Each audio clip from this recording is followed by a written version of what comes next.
U.S. President Barack Obama, leading a heavyweight U.S. delegation to one of its most important Gulf allies, has arrived in Saudi Arabia in a show of support for the country's new king.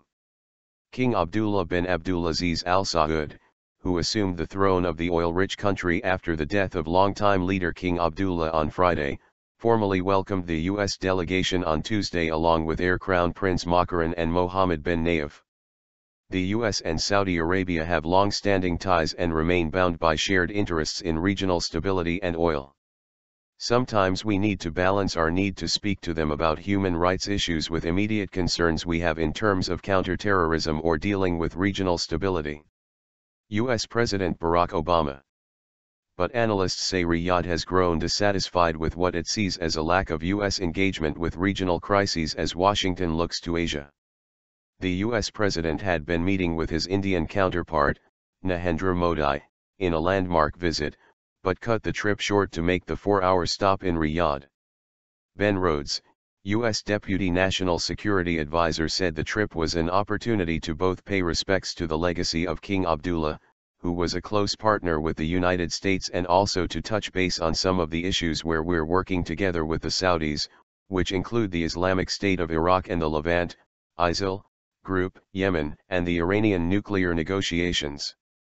Obama said ahead of his visit that addressing human rights issues and issues of counterterrorism with the Gulf Kingdom needed to be balanced out.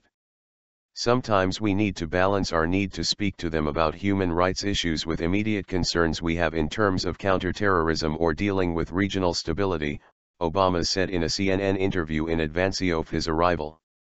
On this visit, obviously a lot of this is just paying respects to King Abdullah, who in his own fashion presented some modest reform efforts within the kingdom, Obama said.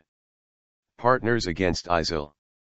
Despite vast differences of opinions on many issues, the U.S. and Saudi Arabia have worked in close coordination to address evolving security concerns in the tumultuous region.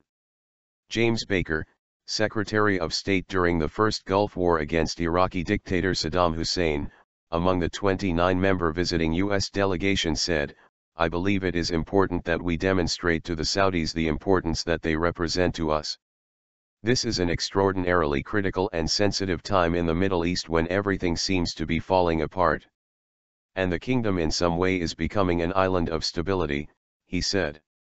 Most recently, Saudi Arabia became one of a handful of Arab nations that have joined the U.S. in launching airstrikes against ISIL in Iraq and Syria. In his initial days on the throne, the 79-year-old Salman has given little indication that he plans to bring fundamental changes to his country's policies. He's vowed to hew to the correct policies which Saudi Arabia has followed since its establishment.